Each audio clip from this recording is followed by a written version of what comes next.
حسد ہو انسان کے اندر اور اس کو انسان کنٹرول نہ کرے، یعنی پاکیزگی کے ذریعے سے اس آگ پر پانی نہ ڈالے، اندر ہی اندر جلتا رہتا ہے، اور وہ جو اندر کا جلنا ہے اس کو موت کی دہلیز تک پہنچا دیتا ہے۔ وہ صرف اس کے لیے خطرناک نہیں ہے، اس کے ارد گرد رہنے والے تمام انسانوں کے لیے خطرناک ہے۔ خود وہ اپنے آپ کو بھی جلاتا ہے اور اپنے ساتھ دوسرے لوگوں کے بھی جلنے کا سبب بن جاتا ہے۔ جی خوبصورت بات۔ جی مولانا۔ الحمدللہ وکفا والصلاۃ والسلام علی عبادہ الذین اصطفیٰ، اما بعد۔ سب سے پہلے میں آپ کا تہ دل سے مشکور اور ممنون اور آپ کے چینل کے توسط سے سلام عرض کرتا ہوں۔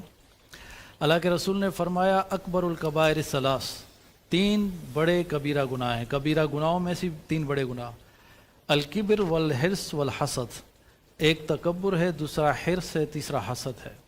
سب سے پہلا گناہ جو برپا ہوا وہ تکبر تھا، کہ جب شیطان نے اللہ تعالیٰ نے کے حکم پہ سجدہ نہیں کیا، اس نے کہا انا خیر منہ، میں سے بہتر ہوں۔ اللہ نے فرمایا فخر جنک رجیم، نکل جا۔ ابا واستکبر، اس نے انکار کیا اور تکبر کیا۔ دوسرا گناہ جو ہوا، اللہ نے آدم اور حوا، ماں حوا کو فرمایا لا تقربا هذه الشجرہ، اس درخت کے قریب نہ جانا، مگر ان شیطان نے بہکایا اور فنسی فلم نجد لہ عزما، وہ بات پہ قائم نہ رہے اور وہ پھل کھا لیا، حرص کیا۔ تیسرا جو گناہ دھرتی پہ ہوا وہ قابیل نے حابیل پہ کیا، اپنے سگے بھائی پہ کیا، حسد کیا، اور اس کو حسد اتنی خراب چیز ہے کہ اس نے اس کو مارنے تک آ گیا۔ حسد انسان میں اگر آ جائے تو وہ موت تک آ جاتا ہے۔ تو حسد اس نے کیا اپنے بھائی پر، اس کو مار دیا۔ یوسف علیہ السلام چھوٹے بیٹے تھے یعقوب علیہ السلام کے، آپ کو پتہ ہے کہ ابراہیم علیہ السلام کے 2 بیٹے تھے، اسحاق علیہ السلام، اسماعیل علیہ السلام۔ اسحاق علیہ السلام کے بیٹے ہیں یعقوب علیہ السلام، یعقوب علیہ السلام کے بیٹے ہیں یوسف علیہ السلام۔ وہ سب سے چھوٹے تھے مگر وہ سب سے زیادہ محبوب تھے اپنے باپ کو۔ تو انہوں نے ایک خواب سنایا، انی رأیت احد عشر کوکبا والشمس والقمر رأیتہم لی ساجدین، میرے باپ میں نے 11 ستارے، ایک سورج، ایک چاند دیکھا جو مجھے سجدہ کر رہے ہیں۔ تو اب ان کے باپ کو تو پتہ تھا انہوں نے کیا دیکھا ہے، انہوں نے کہا لا تقصص رؤیاک علی اخوتک، یہ خواب اپنے بھائیوں کو نہ بتانا، فیکیدوا لک کیدا، وہ تمہارے لیے منصوبے بنائیں گے۔ اور ایسا ہی ہوا، انہوں نے کیا کیا کہ اس کو جنگل میں لے گئے، بہت لمبا قصہ ہے، مختصر یہ کہ وہ انہوں نے کہا اس کو اقتلوا یوسف، اس کو مار دو۔ یہ نوبت آ گئی، اس کے بڑے بھائی یہودا نے کہا نہیں، اس کو القوا فی غیابۃ الجب، اس کو جو ہے نا کنویں میں پھینک دیتے ہیں۔ تو یہاں تک بات آ جاتی ہے، مارنے مرانے تک آ جاتی ہے۔ حسد جب پیدا ہوتا ہے، حسد کس چیز کو کہتے ہیں؟ حسد ہے کہ سمیع صاحب کے پاس کوئی نعمت ہے، جی ٹھیک ہے، اور میرے پاس وہ نہیں ہے، جی، میں یہ چاہتا ہوں میرے پاس اگرچہ نہ ہو مگر اس سے وہ زائل ہو جائے، بالکل اس سے وہ زائل ہو جائے، میری یہ خواہش ہے، جی، یہ حسد ہے۔ اور جو بغض ہے، حسد کا مطلب ہے جیسے علامہ صاحب نے فرمایا جلنا۔ اگر آپ کے دل میں جلن ہو تو آپ کو سکون ہوگا؟ نہیں ہوگا۔ ہو ہی نہیں سکتا۔ ان الحسد یاکل الحسنات کما تاکل النار الحطب، ہمارے رسول نے فرمایا حسد نیکیوں کو اس طرح کھا جاتا ہے جیسے آگ لکڑیوں کو کھا جاتی ہے۔ پھر جو بغض ہے وہ دل کے اوپر بوجھ کا نام ہے، آپ دل پر بوجھ رکھیں تو آپ کا دل مطمئن ہوگا؟ نہیں ہوگا۔ کسی کے لیے بغض رکھنا، کینہ رکھنا، ٹھیک ہے، یہ یعنی کہ میں تو پہلے بتا چکا ہوں کہ شب قدر میں بھی 4 لوگوں کی بخشش نہیں ہوتی، اس میں سے ایک شخص وہ ہیں جس کے دل میں کسی مسلمان کے لیے بغض اور کینہ ہو، جس دل میں کسی کے لیے نفرت رکھتا ہو۔ اللہ کے رسول نے فرمایا لا تباغضوا ولا تحاسدوا ولا تنافسوا، نہ کسی کے لیے دل میں بغض رکھو، نہ حسد رکھو، اور نہ اس کے پیچھے پڑو، بلکہ کونوا اخوانا، اب آپس میں بھائی بن کے رہو۔ یہ حسد اتنی بڑی بیماری ہے کہ میں ایک حدیث اور کوٹ کر دوں۔ جی، آپ صلی اللہ علیہ وسلم تشریف فرماتے، آپ نے فرمایا ابھی ایک شخص آئے گا وہ جنتی ہے۔ تو ایک صحابی انصاری داخل ہوئے، اس کی داڑھی سے وضو کا پانی گر رہا تھا، اس کے ہاتھ میں چپل تھی، جوتی تھی، تو وہ آ کے بیٹھ گیا۔ تو آپ نے دوسرے دن فرمایا ابھی ایک شخص آئے گا وہ جنتی ہے، وہی صحابی آیا۔ تیسرے دن آپ نے فرمایا ابھی ایک شخص آئے گا وہ جنتی ہے، وہی صحابی آیا۔ تو عبداللہ ابن عمر ابن عاص نے کہا کہ ہمارے دل میں یہ بات بیٹھی کہ اس کا ایسا کیا عمل ہے کہ کہ اتنی بڑی بشارت کا یہ تینوں مرتبہ اللہ کے رسول نے کہا کہ یہ جنتی ہے.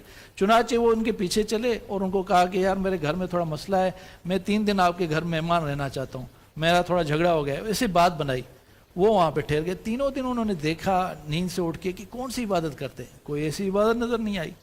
3 دن کے بعد انہوں نے کہا میاں میں وغیرہ کوئی جھگڑا نہیں ہوا. اس طرح اللہ کے رسول نے آپ کے بارے میں یہ خوشخبری سنائی, میں تو ایسی کوئی عبادت آپ کے پاس تو نہیں دیکھتا, آپ بھی ہماری طرح ہی نماز پڑھتے ہیں, وہی روزے رکھتے ہیں. انہوں نے کہا جی میرے پاس تو کوئی عمل نہیں. تو وہ واپس جانے لگا. اس نے کہا 1 منٹ میری بات سنا, اس دل میں کسی مسلمان کے لیے بغض اور کینہ نہیں. اور دوسری بات, جب میں کسی کو ترقی میں دیکھتا ہوں عمل میں تو میں اور دعا کرتا ہوں کہ اللہ اس کو اور عطا کر. یہ میرے پاس, اس نے ایک پتہ ہے کیا کہا آگے سے, عبداللہ ابن عمر ابن عاص, ہاں ہوا ذاک, یہ وہ بات ہے جو ہم نہیں کر سکتے. یہ بہت بڑا عمل ہے, کسی کے لیے دعا مانگنا اور اپنے آپ کو بچا لینا. ہاں, یہ جو آپ پہلے بات فرما رہی تھی, میں شو سے دیکھ رہا تھا کہ آپ کو نہیں پتا کہ کوئی آدمی کتنی تکلیفوں سے اس جگہ پہ پہنچتا ہے, آپ اس پر حسد کرتے ہیں. بالکل ایسے. جی علامہ نسیم احمد صدیقی صاحب, میں موضوع کے ساتھ ایک سوال بھی ایڈ کرنا چاہتا ہوں کہ حسد سے ایک انسان جس کے دل میں حسد پیدا ہو گیا ہے وہ اس سے بچے کیسے, اور جس سے حسد کیا جا رہا ہے وہ بھی حاسد سے کیسے بچے, یہ سوال بھی چاہوں گا, اس کا جواب سے چاہتا ہوں. لیکن پہلے کالر موجود ہیں. السلام علیکم. جی السلام علیکم. وعلیکم السلام. جی میں خالد بات کر رہا ہوں لاہور سے. جی خالد صاحب لاہور سے, فرمائیے. سر یہ ایک مطلب میری شادی تقریباً 6 سال رہی. میری بیوی کا یہ مسئلہ تھا کہ جناب ہر کسی کی چیز دیکھنا اور یہ مطالبہ کرنا کہ یہ ان کے پاس ہے ہمارے پاس نہیں, جیلسی, کینہ, بغض. تو میں پھر اس کے بعد بس میری زندگی بڑی مشکل ہو گئی, اتنی کہ میں مطلب ہماری جو ہے نا الرجی تک بات آ گئی. پھر یہ ہوا کہ میری دوسری شادی ہوئی, میری بیوی میں یہ خصلتیں نہیں تھیں. آج میں اللہ کا کرم میں بڑا خوشحال سا ہوں. کیا یہ ہماری کینہ, حسد, یہ اخروی زندگی سے ہٹ کر آج کی زندگی میں بھی یہ ساری چیزیں نقصان پہنچاتی ہیں, یہ جاننا ہے. اصل میں یہ چاہتا ہوں عوام کو پتہ چلے, ان عورتوں اور ان خواتین کو پتہ چلے کہ کینہ, حسد, بغض جو ہے اپنے شوہروں سے ناجائز مطالبے کرنا اس قدر مشکل کر دیتا ہے کہ زندگی جو ہے نا بڑی مشکل ہو جاتی ہے. چیزوں میں پھر ان کی خوشحالی جو ہے وہ متاثر ہونے لگتی ہے.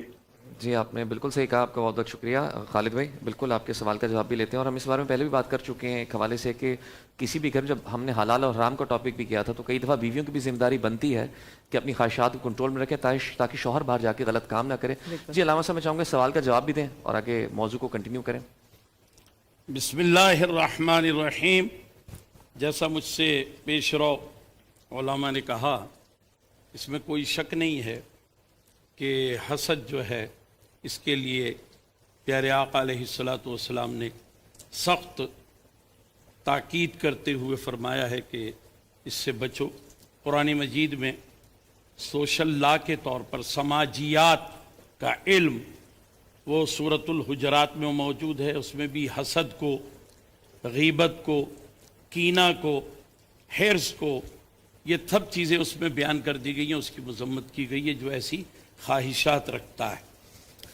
پیارے آقا علیہ الصلاۃ والسلام نے حسد کو جو ایک جلتی اور سلگتی ہوئی لکڑی سے تشبیہ دی ہے, اس کا مطلب یہی ہے کہ اگر کوئی حسد رکھتا ہے تو اس کی زندگی جو ہے وہ اسی طرح اس کے حسنات کو جس طرح کھا جاتی ہے, اسی طریقے سے اس کی زندگی میں جو سکون ہے وہ برباد ہو جاتا ہے.